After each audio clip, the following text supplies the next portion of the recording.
this week on Last Weekly, the weekly show about last week. New episodes every Tuesday.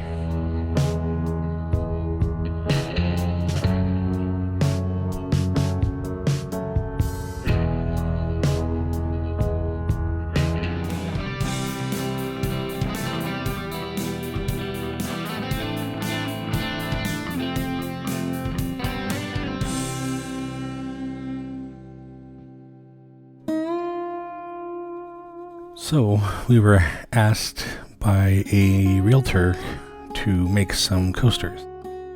And he wanted them black on black, meaning the laser engraving here would come out black as it does, well, kind of a burn color, but I would do a black wash to paint it.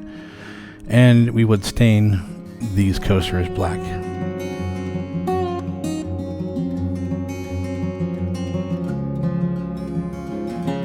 So first I just needed to sand these down a tiny bit just to get some clean edges.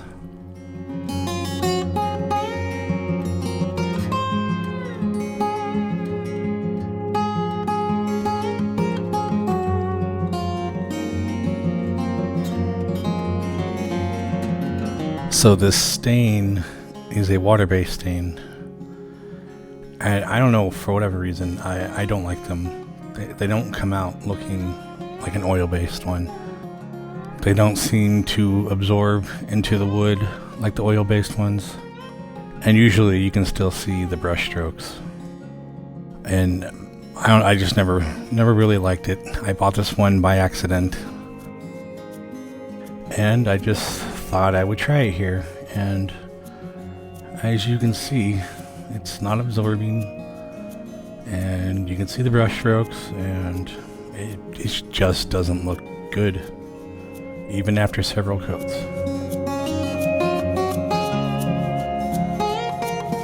And I know, I can hear all the comments now, how I'm doing something wrong, or I'm not using the sponge brush, or whatever I'm supposed to be using.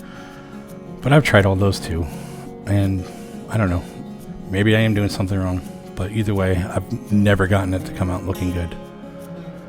So I am going to go get some oil-based stain, and we'll try this again next week.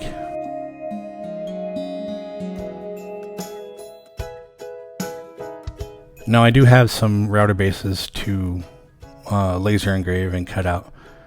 And as you remember from last week, we were having some burning issues. And after I cleaned the sensors, it seemed to be working pretty good, and I'm still happy to report that even on acrylic with the thicker acrylic settings that increase the laser power, it's still not burning. So hopefully we have solved this issue.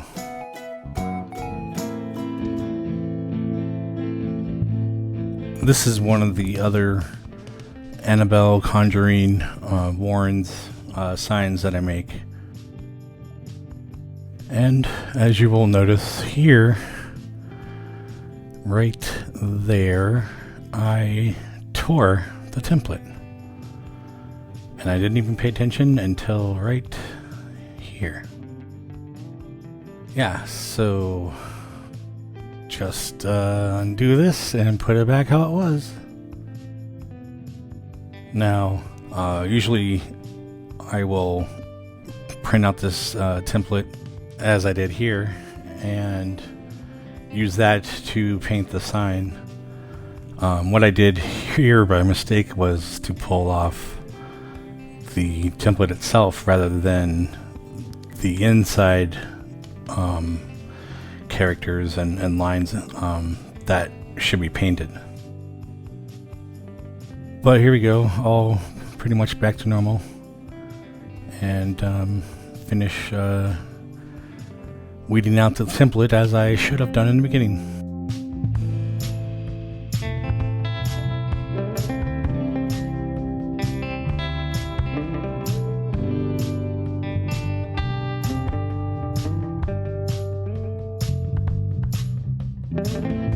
And this week just got better and better.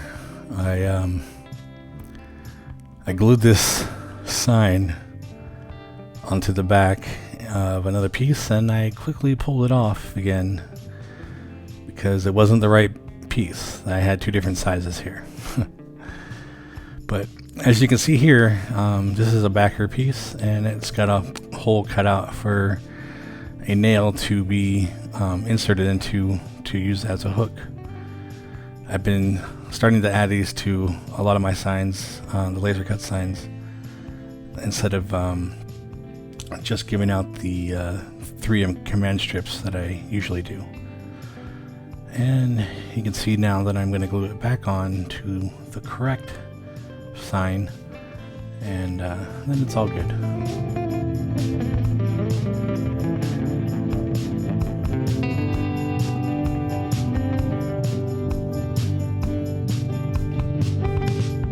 Now I do offer this sign in a couple different colors, because depending on the poster for the movies that you look at, sometimes it looks kind of black and white, sometimes it looks orange, and I also offer it as a decal. In this case, I will be painting it the lighter gray color for the kind of black and white version. And by painting, I mean I'm going to be using the same stain that I use for my Laffite's landing sign.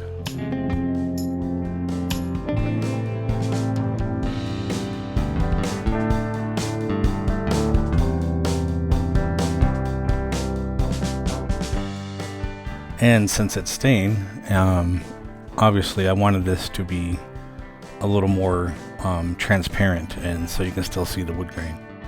And that's what I do with the orange colored version as well, except I use a couple different painting techniques.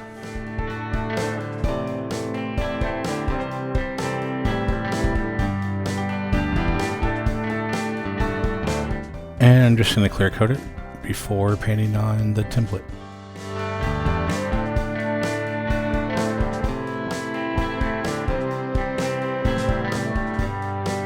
Now sometimes the templates, even though they're not as tacky as the regular vinyl, it still may stick to the wood and clear coat and all that and peel it off. So using a little baking soda, not a lot. In fact, I'll wipe most of it off, but it'll be just enough to cause the vinyl to not stick. And if you remember, this is the template I messed up on.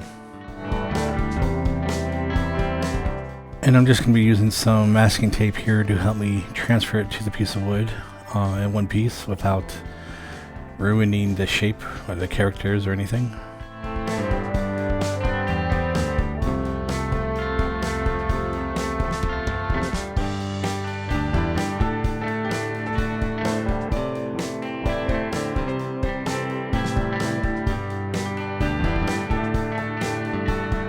And then the fun part of trying to align this correctly and peel off all the masking tape, and then hopefully paint it correctly without having any bleeds or smudges or anything, and have to sand it all down and start over again.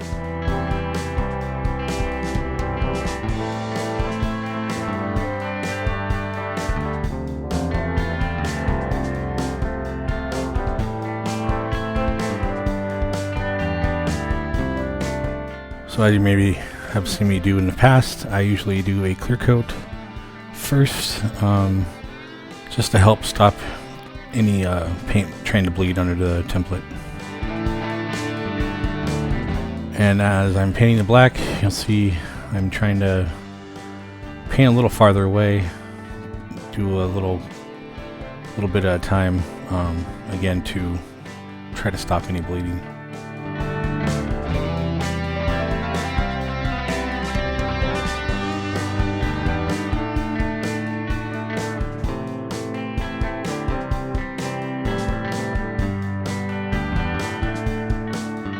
And as you can see, no bleeding, no smudges. Just picking out the last of the template here, and we'll clear coat it.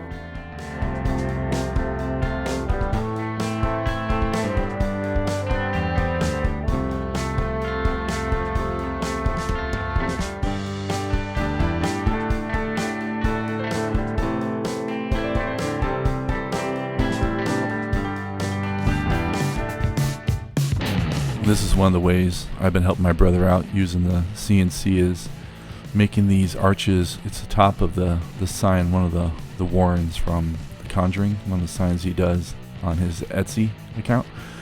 He sells a lot of these, so he makes a lot of these. He used to do these with a bandsaw basically, but we decided to make these on the CNC because I can do almost 7 or 8 per, a 2-foot piece of wood, and it would take just a fraction of that time.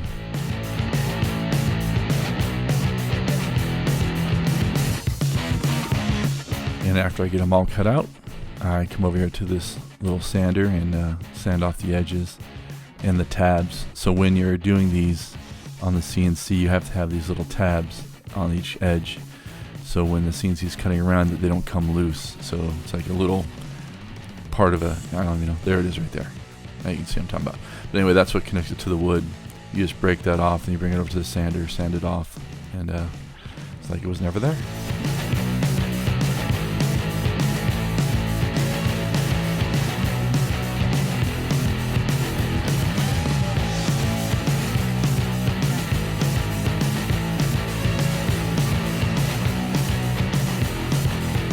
Sometimes this CNC has a mind of its own, which you can kind of see right there and right there. Not sure what happened. This is what happens when you walk away for a moment. You come back and you're like, what the hell? So didn't get as many made, but had to adjust and just use what I had left. Got 3 more out of it, but just gotta watch it.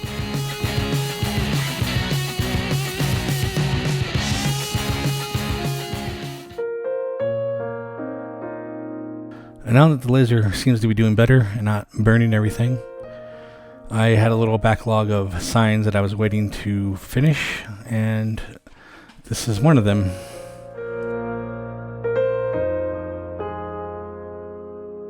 So this sign is made up of 2 sheets of acrylic, 1 black, 1 white. The black gets engraved and the white gets the letters cut out. And that basically gives me the template to glue the letters into the engraved section. But first, I just need to weed out some of the sections here, some of the insides of the D's and A's and E's and all that. Otherwise, it will be too hard to get inside those letters to pull out that masking tape once I glue the letter down.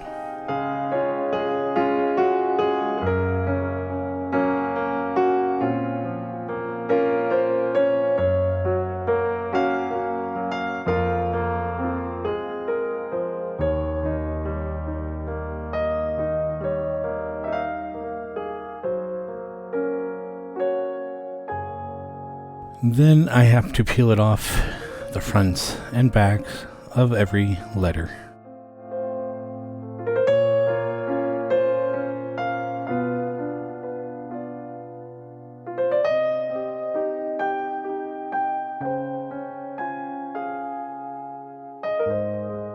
And then I start gluing down, usually from the top to the bottom.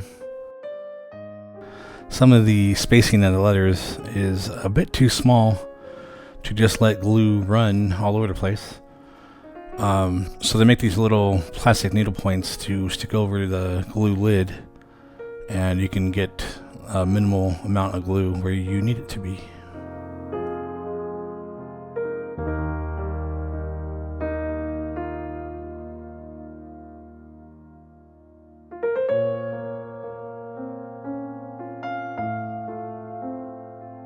And just to hurry the drying process, you spray this little activator and it hardens the glue in seconds.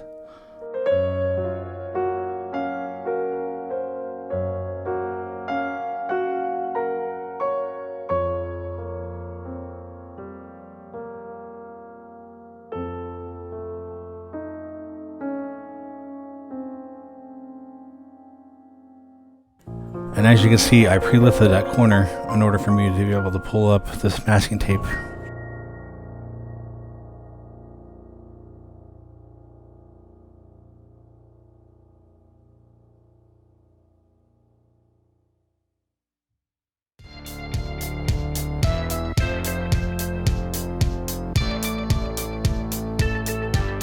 As I mentioned in last week's video, I went to Disneyland recently, and upon taking a look at the sign, the actual Laffite's Landing sign with inside Pirates of the Caribbean, I noticed the color was not as gray as the one I was making. So I wanted to kind of change it up a bit.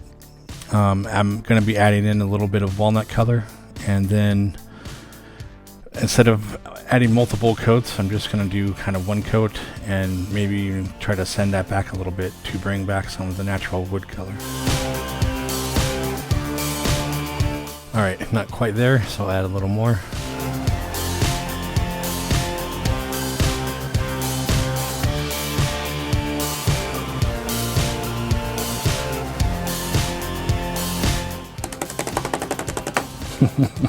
And beat the devil out of it. Alright, it's still a little bit gray, but since I'm lightly applying it, you'll see at the end here that it actually does make quite a big difference.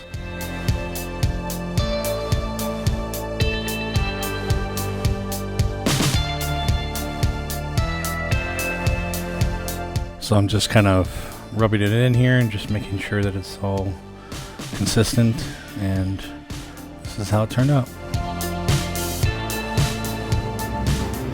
Well, the time has come for us to give this one a try.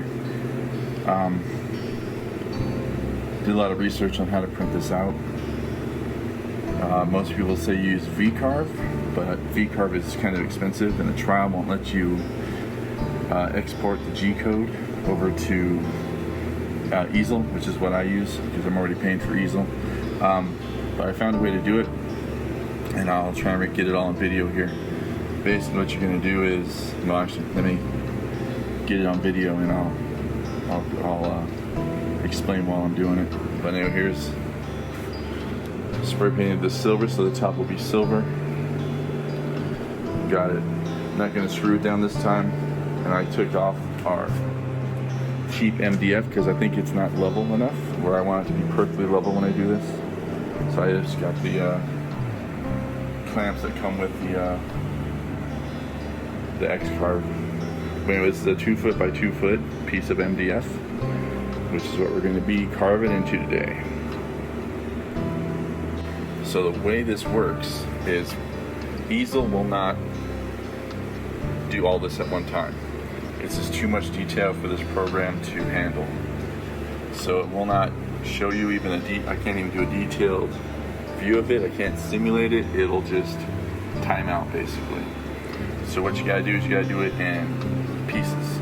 So basically what we're gonna do is we're gonna cut this down into 4 pieces and do like 4 slices at a time, like a pizza basically. So we're gonna come up here, we're gonna grab a box, and we're just gonna grab this box. If it'll let me, there it goes. We're gonna drag it up to one corner.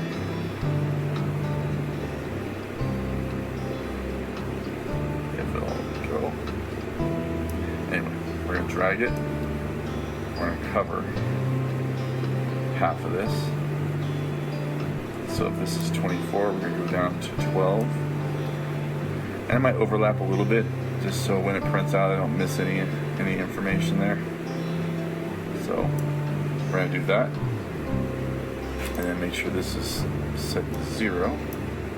So we're not carving anything. And then we're going to do another box.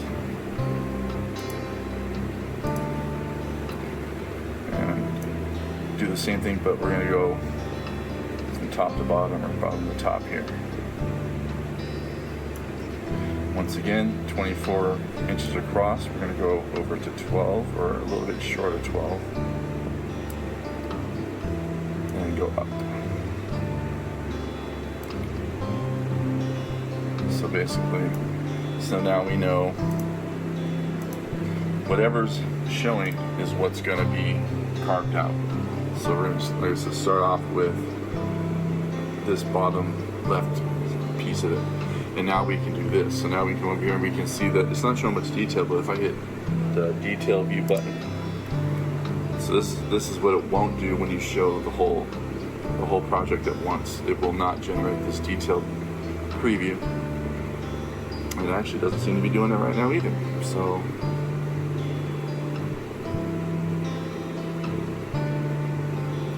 me stop this and find out what's going on.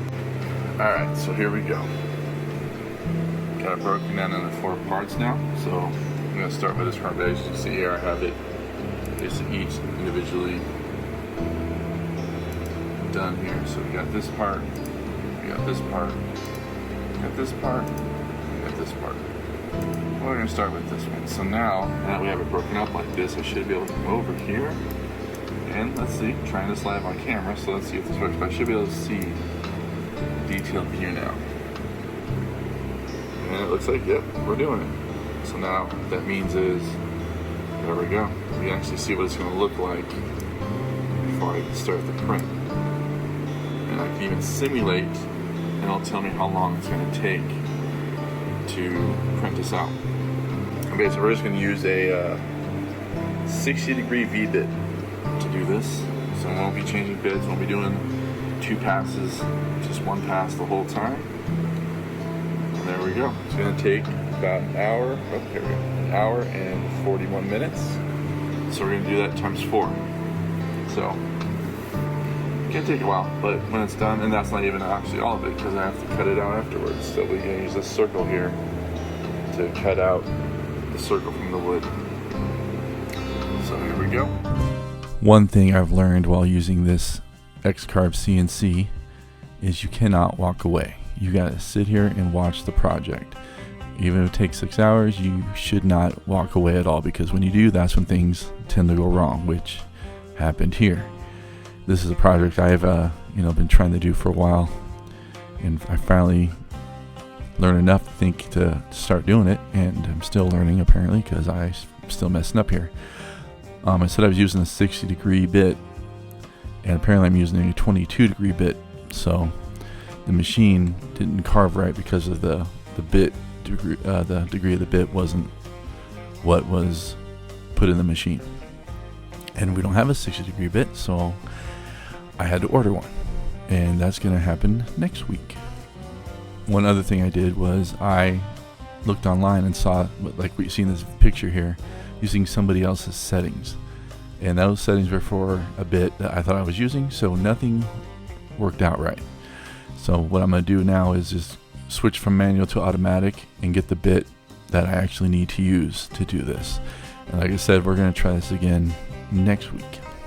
So here I'm showing little proof that it did mess up, because that corner of the wood should be the home where it should go home, but you can see it's off almost 1.5 inches to the left. So somehow it messed up and got off track a little bit there. And that's not good.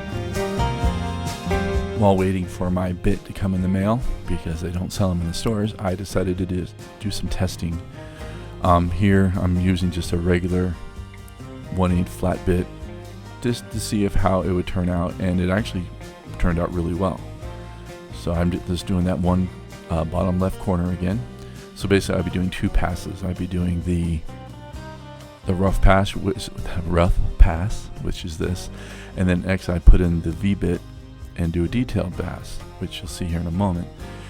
Once again, this is before I figured out the bit I was using wasn't the correct bit.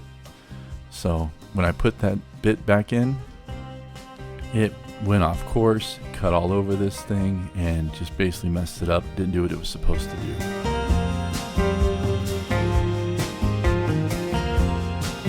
Still waiting for my bit to come in the mail. I found a 90-degree V-bit, which I'm going to try here, because it is a bit that the machine kind of recommends. It will work really well with it, which you're going to see here in just a moment. I'm going to cut out this little area. I believe that's Storm from X-Men, part of that Aztec calendar. We're just going to do that one little section. And we're not going to do any rough pass. I'm just going to set it up with the V-bit going down about 1/8 of an inch.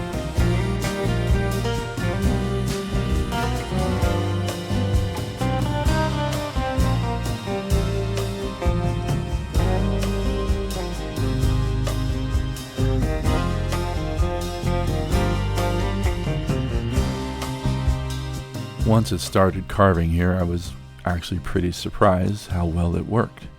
It's not the best bit I would use for this, but it actually did exactly what it said it would. It worked perfectly, so that's why I decided the 60-degree bit would be perfect for this. because I think the 90 degree is too much of an angle. It's not enough angle. But yeah, if you see here, it's actually doing exactly what it's supposed to do. So I was really surprised.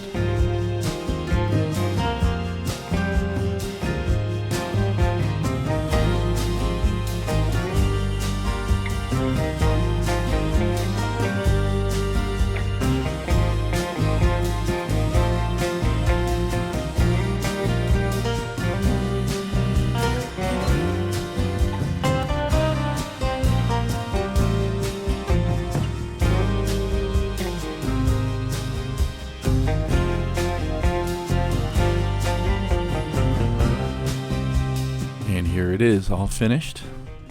Like I said, this is with a 90 degree V-bit, which, like I said, it's not what I would use, but it did exactly what it said it was going to do. That's what it was supposed to look like. So there's still some detail missing, but I'm happy with the results, considering the bit is not exactly what I wanted.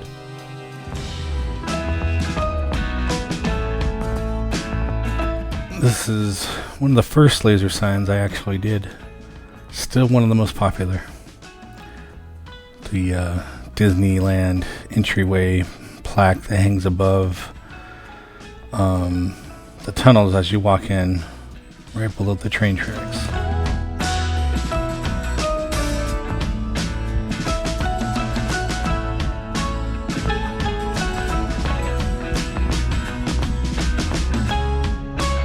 And again, on this sign, I also made a backer plate with the nail holes.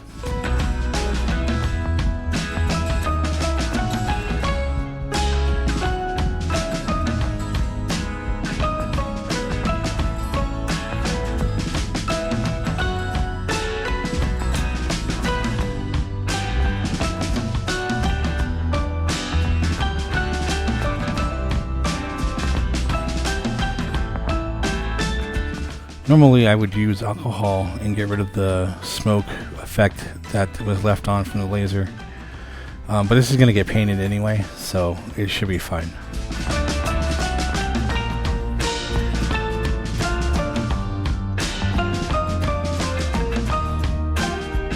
No, you can't read it, but that is a dark copper metallic color. I'm going to spray that, and then I have a semi-transparent or translucent brown or auburn color to kind of give it a more reddish brownish tint.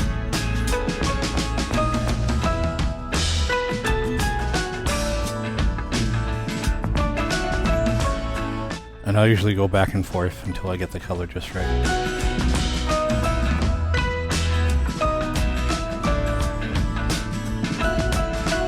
And now that it's painted, I get to peel off the masking tape. Obviously, doing that before would have made the paint get everywhere on the letters and the borders and all that, which is not what we were going for.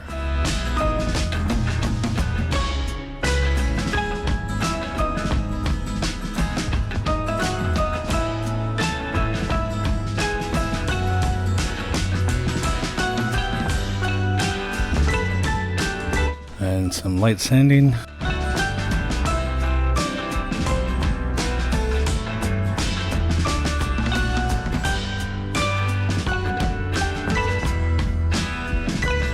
And of course it would get finished up with some clear coat again.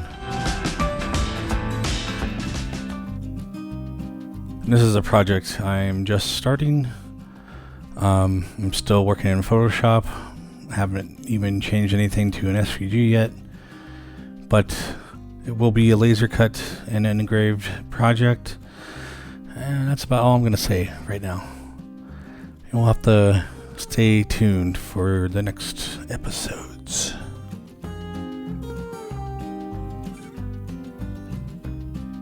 Thanks for watching. Remember to like, subscribe, and share with your friends and family. Until next time.